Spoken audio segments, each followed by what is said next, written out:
Assalamu alaikum wa rahmatullahi wa barakatuh. Wa alaykum assalam wa rahmatullahi wa barakatuh. Vous allez bien? Je vais très bien, Dieu merci.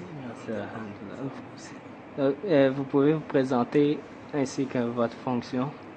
Bon, c'est Djadja Amadou Maïga, directeur d'école à la retraite, actuellement premier vice-président de la cellule de crise mise en place au niveau du cercle de Tombouctou suite aux événements que nous vivons depuis le 1er avril 2012. Bon, ce comité de crise est un comité qui doit être à l'écoute des populations, contribuer à la résolution des problèmes des populations au quotidien et servir d'interface entre les populations et les occupants du moment afin que les peines des gens soient soulagées et que leurs besoins soient satisfaits.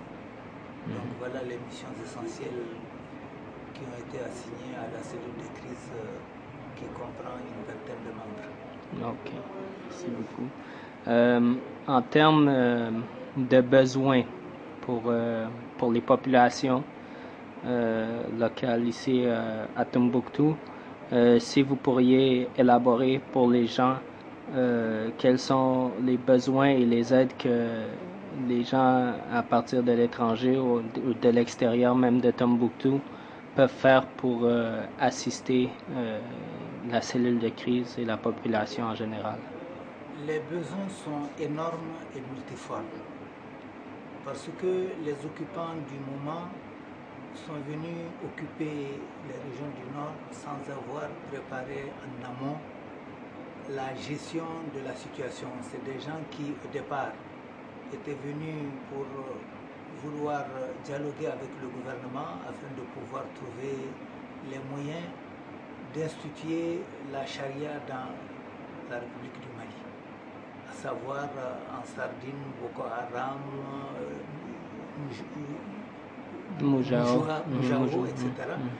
Bon, ceux-ci se sont mis en collaboration avec le MLNA qui avait l'ambition indépendantiste mais qui n'avait pas les moyens de pouvoir atteindre ses objectifs. Donc ils ont signé un pacte et à l'issue de ce pacte-là, avec la force de frappe de ces mouvements islamistes, ils ont pu quand même occuper les régions du Nord et ils ont fini par se mettre d'accord pour vouloir constituer un État islamique.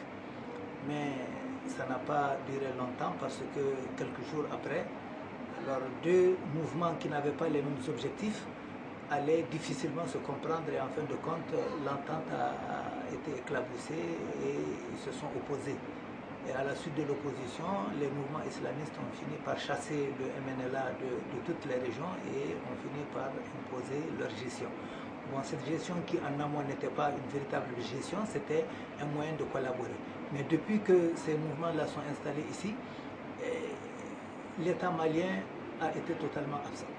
Et cette absence de l'État malien a laissé les coups de franche à ces islamistes qui ont fini par s'imposer. Donc, s'imposer pour vouloir gérer sans avoir les moyens de la gestion, sans avoir la préparation nécessaire. Et ce qui fait la peine des gens, c'est que pas un seul agent administratif de l'État n'est actuellement en poste. Pas un service administratif n'existe. Pas un service administratif ne dispose pas de mobilier, de matériel. Tout a été pillé et saccagé. Les mouvements ont saccagé ce qu'ils peuvent. Les autres restes de la population, les jeunes gens, les désœuvrés, les chômeurs, ont fini par achever ce qui restait des bâtiments administratifs et de leur contenu. Bon, cela a fait que l'État n'est plus présent, aucune activité n'est plus possible, la situation des gens était déjà précaire. Donc s'il n'y a plus de travail, il n'y a rien, tout le monde est réduit au chômage, ça ne fait qu'aggraver la situation. Aussi, tous les stocks qui avaient été mis en place par l'État pour pouvoir assurer la gestion de la période de soudure, tous ces stocks-là ont été pillés. De telle sorte qu'il ne reste rien dans les magasins, il n'y a absolument rien, les gens n'ont pas de ressources, les gens n'ont absolument rien et ils vivent dans la misère totale. Depuis, le Haut Conseil islamique a servi d'interface pour négocier l'arrivée dans les régions du Nord de produits collectés auprès de nos concitoyens et d'autres bonnes volontés. C'est ainsi que le Haut Conseil islamique, avec des partenaires comme le Qur'an, qui est le collectif des ressortissants des régions du Nord, CRI 2012, CRI de cœur, qui a été une association qui a été créée spontanément suite aux événements, plus la Croix-Rouge se sont mis ensemble pour essayer d'apporter quelque chose aux populations pour réduire leur détresse et pour pouvoir les aider à avoir une vie un peu meilleure. C'est ainsi qu'ils ont pu amener quelques produits alimentaires. Ils ont amené aussi des médicaments pour les services de santé qui ont été aussi pillés, qui n'existaient pas, et ont recruté des volontaires pour pouvoir au moins assurer les soins indispensables aux quelques populations qui étaient là, les premiers soins. Bon, après cela, la Croix-Rouge et Handicap International ont aussi, en collaboration avec le PAM, essayé d'apporter des vivres pour les distribuer aux populations. Donc, d'abord, la Croix-Rouge a mis en place un programme test qui s'adresse à 30% de la population qu'on a estimé être une population vulnérable. On leur a amené à manger, à savoir du riz, du haricot, de l'huile et du sel. Et Handicap International aussi, qui a sous-traité avec le PAM international qui ne peut pas venir ici et qui n'a pas vocation de négocier avec des rebelles. Alors ceux-ci ont négocié avec Handicap International qui était basé à Tombouctou mais qui a replié après les événements. Mais ils ont été approchés à partir de Bamako pour leur demander de revenir sur le terrain afin de pouvoir apporter aux populations une aide alimentaire. C'est ainsi que Handicap International est venu avec des produits du PAM pour les distribuer à 80% des populations qui sont sur place. Parce qu'on a estimé qu'au moins 20% des populations se sont déplacées. Donc les 80% qui sont restés, on leur a apporté quelque chose pour les appuyer en termes d'alimentation.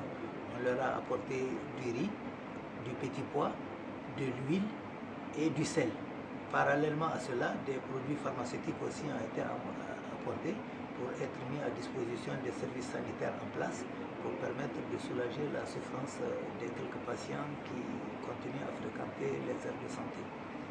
Donc, d'une manière générale, la situation est précaire. D'abord, même en temps normal, les gens sont pauvres, il n'y a pas suffisamment de ressources. Si après cela, tout ce qu'il y avait comme réserve a été pillé et il n'y a plus aucune occupation, il n'y a pas de travail pour les gens, il n'y a pas les services administratifs, ceux qui exercent des professions libérales n'ont plus matière à travailler, alors de sorte que tout le monde est devenu chômeur. Et quand on ne travaille pas, quand on ne peut pas sécréter des ressources, on ne peut pas trouver les moyens d'assurer sa survie. Et tout cela constitue aujourd'hui des préoccupations majeures auxquelles les populations font face. Mais quelques bonnes volontés continuent à faire des efforts spontanés, des efforts ponctuels qui sont en train de minimiser au moins la souffrance des gens, même si ça ne les satisfait pas totalement, au moins ça contribue en partie à soulager la peine des gens.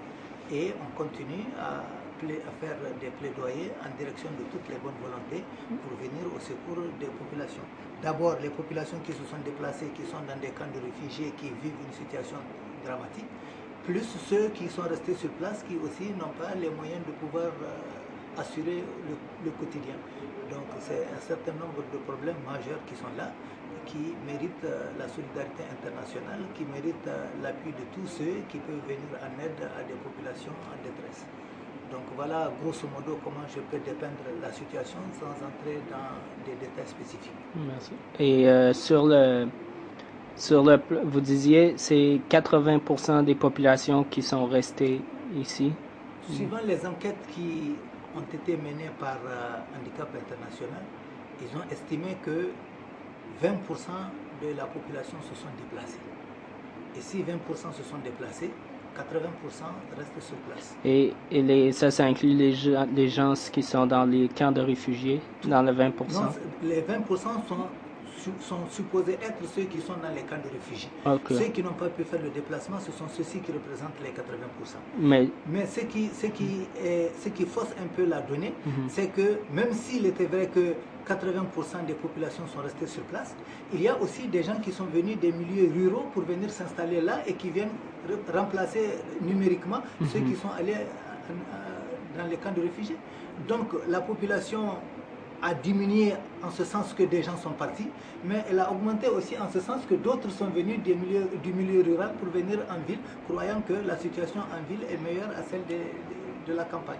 Et dans le domaine de la santé, il y a des médecins et des infirmiers qui sont présents et comment ça fonctionne la cohabitation avec les islamistes et les gens dans le secteur de la santé? Bon, en vérité, des agents de santé, il y en a quelques-uns, mais un nombre très limité. Parce que, en temps normal, le personnel sanitaire est un personnel recruté par l'État qui vient de partout. Ce sont des gens de toutes les régions qui servent ici. Bon, avec la situation, tous ceux qui étaient venus d'ailleurs ont replié sur Bamako ou bien sur Ségou ou bien sur les zones plus calmes. Il n'est resté que ceux qui sont autochtones de Tombouctou qui n'ont où aller. Alors ceci représente une infime minorité de la population du personnel sanitaire. Mais avec l'aide de Médecins sans frontières, quelques volontaires ont été recrutés pour rendre fonctionnel au moins l'hôpital de Tombouctou. Dans le cercle de Tombouctou, il y a 16 CESCOM, mais sur les 16 CESCOM, en dehors de deux qui sont en ville ici à Tombouctou, et au niveau de la commune de Bourminali et une au niveau de la commune d'Alafia, la commune Agla, et une à la commune de Centrale, qui fonctionnent au ralenti. Ceux-ci, ces centres de santé communautaire là fonctionnent, les autres centres qui sont dans les zones les plus éloignées sont totalement fermés.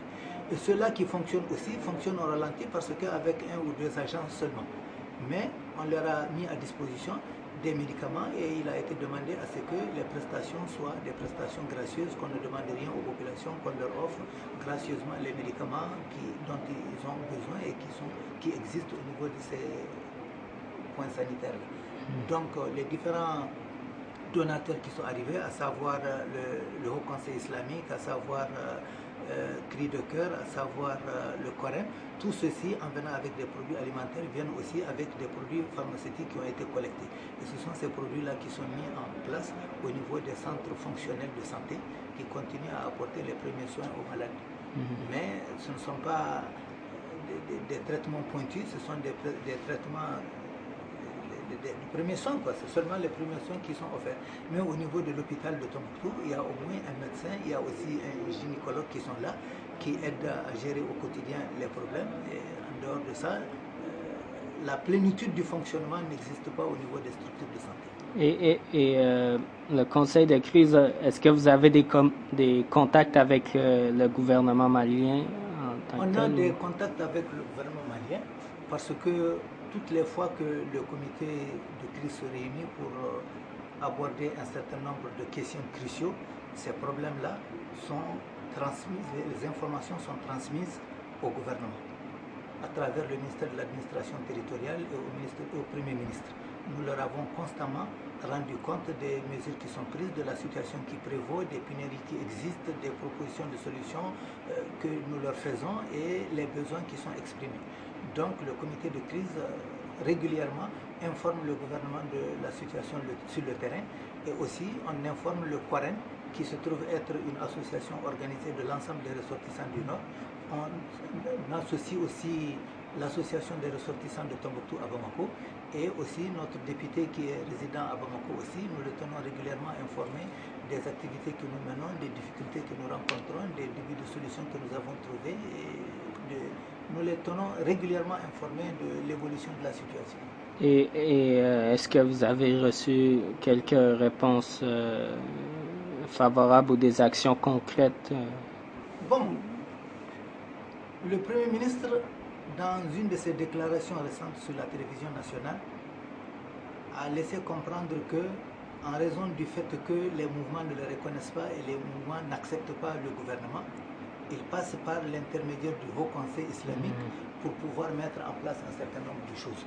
Donc les produits alimentaires qui sont distribués par le Haut Conseil islamique se trouvent constitués des dons des partenaires et aussi de l'appui de l'État. Okay. Donc ce qu'ils amènent ici, c'est de la part de l'État d'une part et d'autre part de la part des autres bailleurs de fonds qui ont mobilisé des moyens pour les mettre à disposition du Haut Conseil islamique qui s'est constitué interface entre l'État malien et les mouvements qui occupent les régions du Nord.